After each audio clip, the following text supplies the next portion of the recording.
Au mois de janvier dernier, une enquête interne a été ouverte à BFM TV en raison de soupçons visant leur présentateur historique Rachid Embarki, à l'antenne depuis 2005.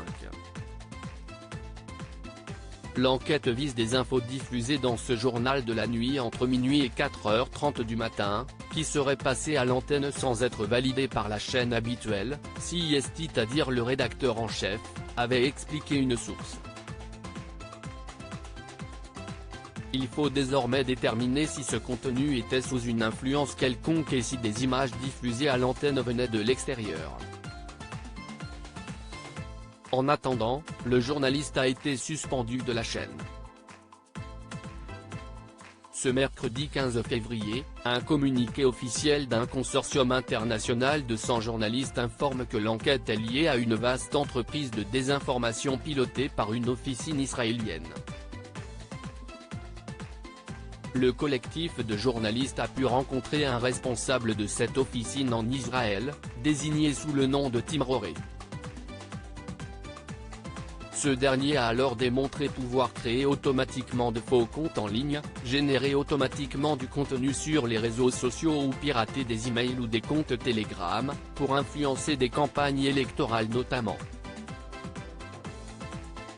Pour ce qui concerne Rachid Embarki, les sujets qu'il diffusait traitaient d'informations concernant les oligarques russes, le Qatar, le Soudan, le Cameroun, ou encore le Sahara occidental et auraient été fournis clés en main pour le compte de clients étrangers. BFM est victime dans cette histoire. Le directeur général de la chaîne Info, Marc-Olivier Fogiel, a tenu à réagir au micro de France Inter face à ces nouveaux éléments. Il n'y a pas de doute que BFM est victime dans cette histoire, quand l'un des nôtres court-circuite la chaîne hiérarchique, ça pose problème.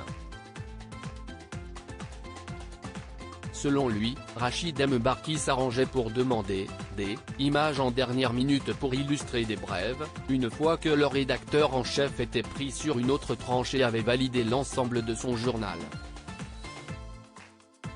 Les demandes étaient espacées dans le temps et souvent faites à la dernière minute, dans le rush.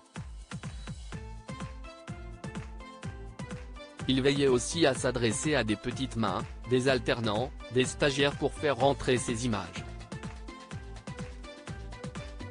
Elle s'exécutait sans poser de questions, d'autant qu'il était impressionnant, le rejoint un membre de la rédaction pour Le Parisien.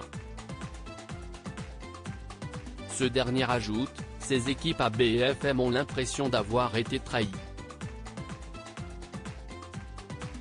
Interrogé en janvier par le site Politico, Rachid Embarki avait reconnu avoir utilisé des infos qui, lui, venaient d'informateurs et qui n'ont pas forcément suivi le cursus habituel de la rédaction. Elles étaient toutes réelles et vérifiées. Je n'écarte rien, peut-être que je me suis fait avoir, je n'avais pas l'impression que c'était le cas ou que je participais à une opération de je ne sais quoi, sinon je ne l'aurais pas fait, poursuivait-il. Au sein de BFM TV, l'affaire fait forcément beaucoup jaser et ils sont nombreux à y voir la fin de carrière pour Rachid Embarki. Si est terminé, estime une autre source auprès de nos confrères du Parisien. La direction de BFM TV a de son côté indiqué se réserver le droit de porter plainte contre le journaliste à l'issue de l'enquête.